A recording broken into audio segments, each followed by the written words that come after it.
Hey, get inspired, everybody. Thank you so much for watching another episode of Life Inspired, the show where we talk all about how people are following Jesus and how, like, he took a moment in their lives and turned them around, and now they're walking an inspired life. So you can watch this program on lifeinspiredshow.com or on our YouTube channel and on our Facebook page. And we would ask that you would like our Facebook page and subscribe to our YouTube channel, because that helps get more people exposed to these stories about what God's doing in people's lives. Right in the middle of a pandemic, I am on the red couch by myself because Jim Morris is at the house. Hi, Jim. Thanks for being on with us. Oh, it's my pleasure. Thank you, Diane. We're so glad to have you. So Jim is a friend of my husband's. You guys are in men's group together, right? And I don't know Correct. what story you're going to tell today. So I'm really intrigued. What's kind of a backstory, if you can kind of set us up before God stepped in and did some mixture around stuff in your life. What's your backstory? Well, I think I got saved when I was a very young child, about 8 years old, and I've always had God in my life. And I think one of the biggest influences of my life was my mother. My mother constantly shared with me truth about God. And growing up, I had a rough childhood with my father. And my mom would always encourage me. She'd always say, "This isn't God. God's here for you," she said. "So when times get hard, that's not God." She said, "But God's here for you." And I think as a young age, learning that constantly was important. And so as I grew up, I just kind of always had God a part of my life. And as I thought about the ... moment, I think everybody can go back into their life and find numerous ... moments where they made a shift. And I think as I grew, I watched God give me more. The story today I'd like to share with you is about my daughter. And my daughter, Jordan, she's 28 now, but she was born on my birthday, which was very special to me. And she was delivered in the front seat of our car. We never made it to the hospital. And so from day one, my daughter has been very special to me. It was on September 1st, 1992. And my wife had come home from the hospital, and because she went to see the doctor, and she thought she was, and he said, "Oh, go home, celebrate Jim's birthday. This baby's not coming for 2 days." She comes back, and all of a sudden she looks at me. She goes, "Something's not wrong. Get back to the hospital." So we're on our way, and I'm like thinking, I've had 2 sons already. I've got this one figured out. Water breaks at midnight, first labor pain at 5 a.m., baby's born at 9. That's how the other 2 went. But something was different on this one. And so we got to the used car parking lot at Jordan Ford. I pulled in, delivered my daughter in the front seat of our car. She wasn't breathing, so I had to do CPR on her. And then my wife had quit breathing. I had to do CPR on her. This is long before I had a cell phone. And so then once I got them both breathing, I finished the drive to the hospital. And that's not actually the story I'm going to share with you. But what I wanted to share with you was how important my daughter is to me and why God really kind of put her into my life. And years later, I was in Indianapolis. My son was playing hockey.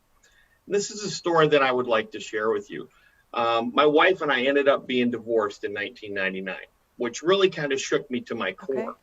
And but we got along fine, and things were well with the kids.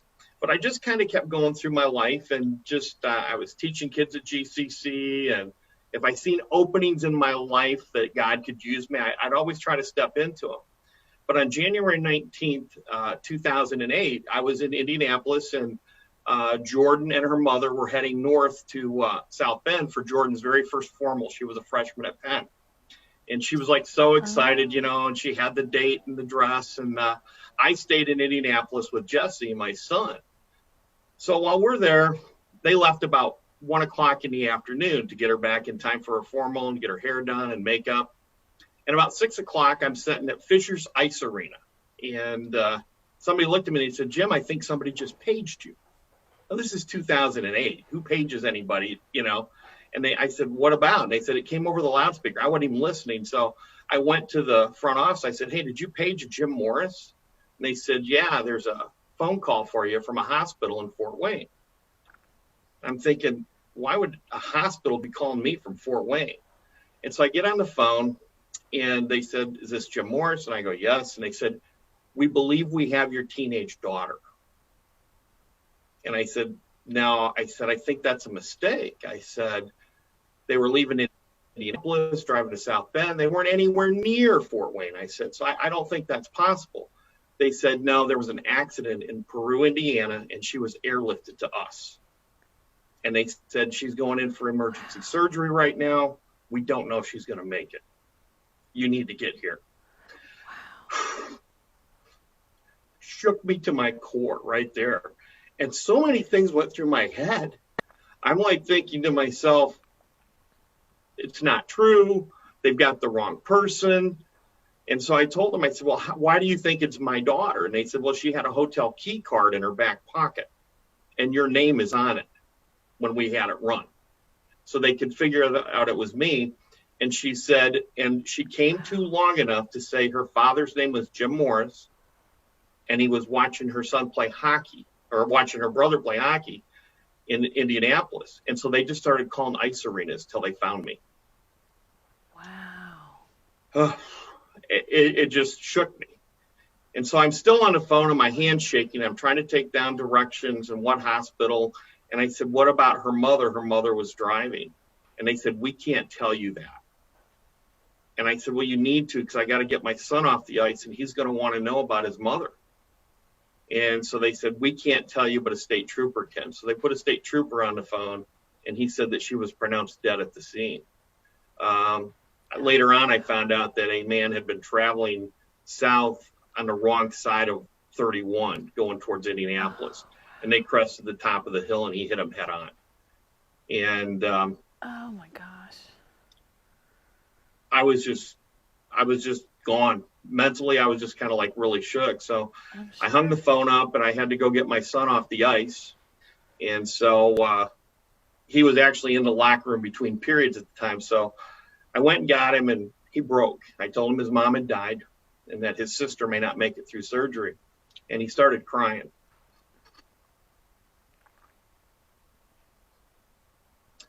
It's okay. It's okay. He composed himself and he said, I can't do anything about Mom, but we need to be there for JoJo. So took his equipment off. How old was he? He was 18 at the time. He was a senior in high school. Wow. And so as we're shuffling out of the ice arena, Fisher's Ice Arena they've got 2 ice sheets of ice. And as we're walking out, the teams that were on the ice at that time, they were all kneeling and praying. Just blew me away. And people were hugging on me and Jesse as we were walking out. I can't tell you how I even drove to Fort Wayne that day. I just put Jesse in the car and we just took off. I don't remember one thing about the trip. Jesse was quiet all the way. I was trying to contact my oldest son who had just gotten back from overseas. And he was a Marine at the time. And he was up in Detroit with his wife who was pregnant. And he'd only seen his mother a couple times since being back. So I finally got a hold of him. And they were going to meet us in Fort Wayne. But I got to Fort Wayne and got in there. And they said, she's going to be coming out of surgery. She'll be in ICU. They said every hour that she's doing better, obviously the chances of her surviving are good. And they said, so every hour is a good thing. And she had a lot of broken bones, crushed pelvic, and bruising on the brain, which had swollen the brain. So they had to drill holes to release that pressure. Wow. This is kind of my ... moment, because I went in there and I sat with her and I held her hand, 14 years old. And I started to think about everything in my life, everything. And so as I'm hour after hour, the nurses came in and said, hey, you really need to get up and go get something to eat. You need to go walk around. And I just told them, I said, hey, if my daughter opens her eyes one last time in this world, she's seeing her father. So that's not an option. That's not an option. I said, I'm not going anywhere. And so as I sit there for hours, my sons were out in the waiting room, probably after about 15, 16 hours, I all of a sudden started to really dig in deep. And all of a sudden I started to feel guilty because I felt joy. Diane, I couldn't figure out where joy came from. And I'm like thinking, Right. Jim, how can you feel joy at this moment in your life? And I started to really process it. And I tell people this, I say, it dawned on me, I parked my car illegally in front of the hospital and I didn't care. I left my keys in the ignition. Oh, wow. I didn't care. I left my wallet, my checkbook in the center console. I didn't care. And all of a sudden I realized if my job fired me, I didn't care. If my house burned to the ground, I didn't care. My only job and responsibility in the world at that moment was to love my daughter. And I thought she could feel that love holding her hand.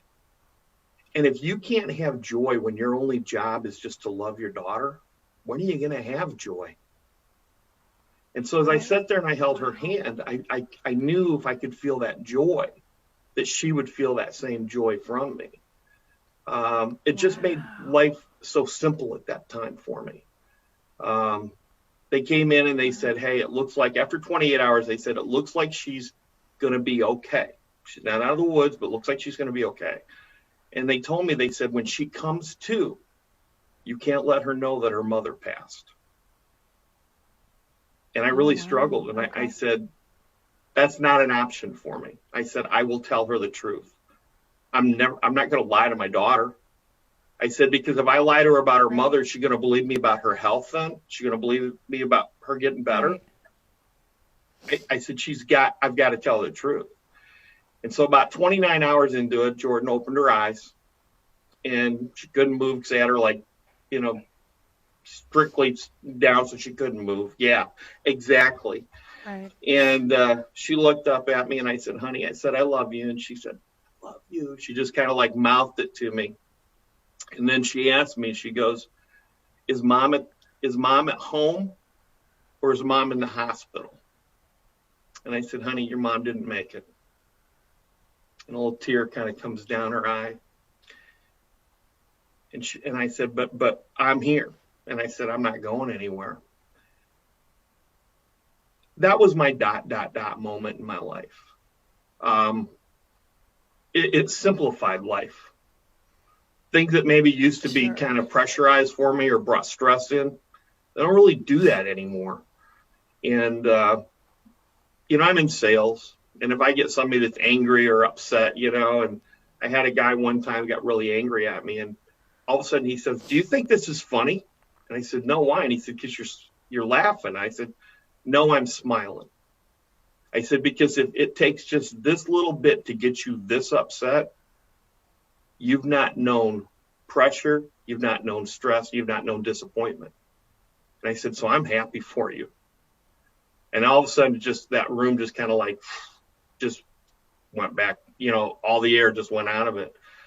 But we got Jordan home, and Jordan was in a wheelchair for a while. And now I become a single dad overnight. I mean, legit, full-time single dad, 2 teenagers. Right. And my mom came to help out. And Jordan was in a wheelchair first, and then she was in a walker. She wanted to go back to Penn High School so bad. But I was worried, even in a walker, when she was doing that she couldn't do it. And so the Penn baseball team, the Penn hockey team took turns escorting her to class, which was amazing.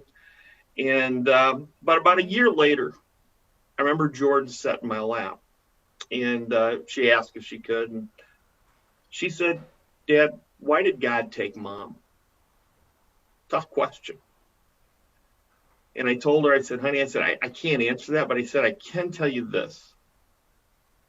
Because of who I am, that makes you who you are. And I said, and because when anything bad happens, since we believe in Jesus Christ, we're going to make the best of it. And I said, how many of your friends are jealous of our relationship as a father and a daughter? And she said, all my friends, Dad. And I said, that's because we took something bad and we made something beautiful out of it. And but she's 28 years old today now, and it's like she always reminds me we still share a birthday. But I think what I I've learned is how to have joy even when things aren't good in my life. Right. That's amazing. Just like, wow. I didn't know. I think I had known that you had lost an ex-wife, but I didn't know anything about your daughter. Where do your kids live now? Where are any of them married? Any of the three of them married or? Oh, yeah, this is the best part about my life. My oldest son, Jimmy, he's 36. He's full-time National Guard. He has 3 children, so I've got 3 grandkids. Wow. They literally Thank live you. on Anderson Road up in Granger. My other son, Jesse, is Yay. full-time National Guard now, and he lives in the south side of South Bend. Wow. And Jordan is 28. She's Wow. got a little boy, Micah, and she lives 2 miles from me. Wow. I'm just blessed. What a You gift. know, I get to Yeah, have you them are. around me so much. But yeah, so that's that was probably the hardest moment in my life. And I always preface it Right. with me delivering Jordan in our car because up until that accident, that was the hardest moment in my life. So she's been there for both of them. Really? Right. Wow. Crazy. I just love how you God turned beauty from ashes. You know, Oh, you had ashes and he made it beautiful. And I love that you can use it in your work now. And the other thing is when you were telling how you started feeling joy all of a sudden and you're like, then you feel guilty for feeling joy. I was thinking, yeah, all those people were praying for you. You had gobs of people praying for you. And I was like, yeah, God was filling you with that joy and filling you with that joy because yes, she could feel that joy through the hand holding, I'm sure. You know, God just does crazy, amazing things with the human body and he uses our emotions. And I just think you were joyful because of all those people praying for you, you know? yeah, So that and probably your mom's prayers for you. yeah. My mom was an amazing woman, and she did well Yeah. as far as raising me personally. But yeah, it was and it was funny how I did feel that guilt for a little bit because I'm like thinking, how can I feel this joy right now? But you're right, all the people lifting up my daughter and myself in They prayer, were praying for you. it was Yeah. just amazing. Yeah. That's awesome. Thank you. Please thank your sons for their service. I'm so grateful to them for serving our country. I mean, COVID, all those people in their field right now. Ugh. So thanks for that. Thank you for sharing. I know if somebody wanted to have coffee with you or Zoom with you and ask you more about your story, I'm sure that would be something you do, right? Absolutely, yes. Awesome. My life's focused on one thing, and that's just I'm trying to drag as many people to heaven with me. And I'll talk to anybody that wants to talk. And the That's crazy thing awesome. is just there's so many things in life, and like you said with COVID right now, there's a lot of negative out in the world right now, and I think we just need to rally around one another to build one another up, and I think that's the Right. best thing we can do. Absolutely.